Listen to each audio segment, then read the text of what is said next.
جس طرح گھر میں آنے والے مہمان جب پہلی بار آپ کے گھر آتے ہیں تو بڑا ہی مروت کا مظاہرہ کرتے ہیں.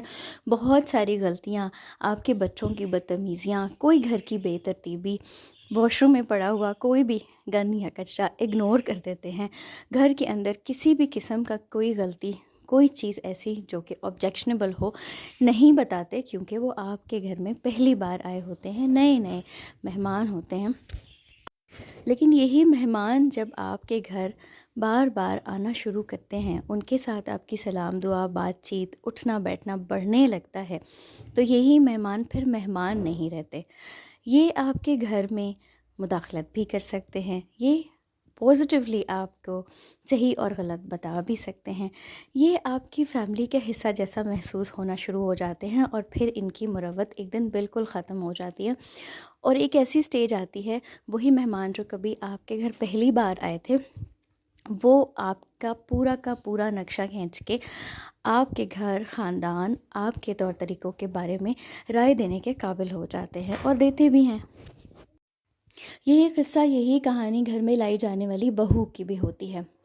یہ بہو جو ایک اجنبی سی، ایک مہمان سی آپ کے گھر میں لائی جاتی ہے، تو شروع میں آپ کے گھر کو آبزرو کرتی رہتی ہے، آپ کے گھر میں موجود لوگوں کے رویوں کو دیکھتی رہتی ہے کہ کہاں صحیح ہے، کہاں غلط ہے. آپ کے گھر میں صفائی ستھرائی کے معیار کو ناپتی تولتی رہتی ہے کہ کون سی چیز ٹھیک ہے اور کون سی نہیں ہے.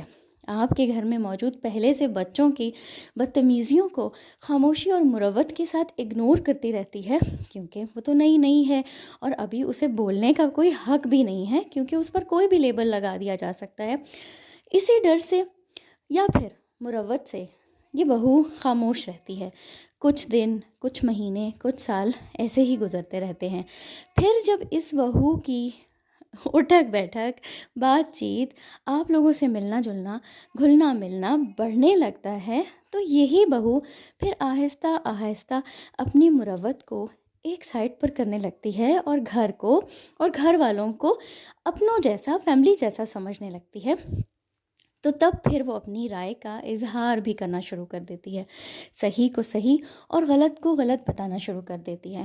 بہت سارے خاندانی گھروں میں بہو کے اس روپ کو ایکسیپٹ کیا جاتا ہے، بہو کو سمجھ لیا جاتا ہے کہ ہاں، بہو چونکہ گھر کے معیار کو، گھر کے اسٹینڈرڈ کو، گھر کے لوگوں کے طور طریقوں کو، گھر کی صفائی ستھرائی کو بہتر بنانے کے لیے ہی اپنی رائے کا اظہار کر رہی ہے، صحیح کو صحیح اور غلط کو غلط کہہ رہی ہے، اور ہمیں یہ چیزیں ایکسیپٹ کرنی چاہیے اور سدھارنی چاہیے.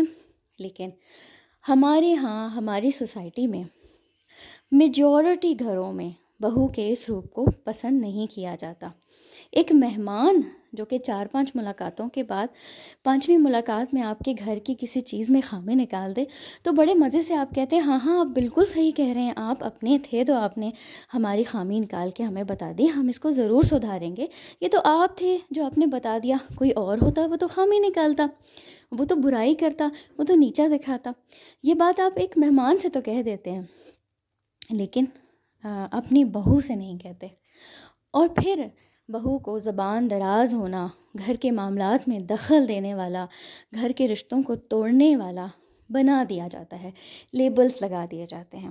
اور یہیں سے شروع ہوتا ہے گھر میں آئی اس اجنبی، اس مہمان کی مروت کا ٹوٹل خاتمہ، جہاں پر پھر وہ بہت کچھ ایسا بولنے اور کہنے بھی شروع ہو جاتی ہے جو کہ اسے نہیں کہنا چاہیے، یا مروت کا مظاہرہ کر لینا چاہیے.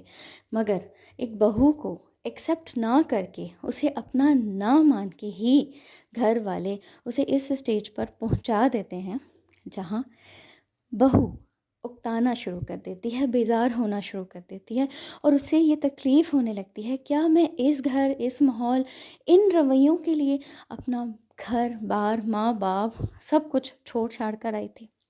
اور یہیں پر رشتوں میں مکمل طور پر اور سخت دراڑیں پیدا ہونا شروع ہو جاتی ہیں. ہمیں چاہیے کہ ہمارے گھروں میں آنے والی اس لڑکی کو، جس کو بہو کہا جاتا ہے، اسے اس کے ہر روپ میں ایکسیپٹ کیا جائے، جس طرح آپ اپنے گھر میں موجود اپنے بچوں کو ہر روپ میں ایکسیپٹ کر لیتے ہیں.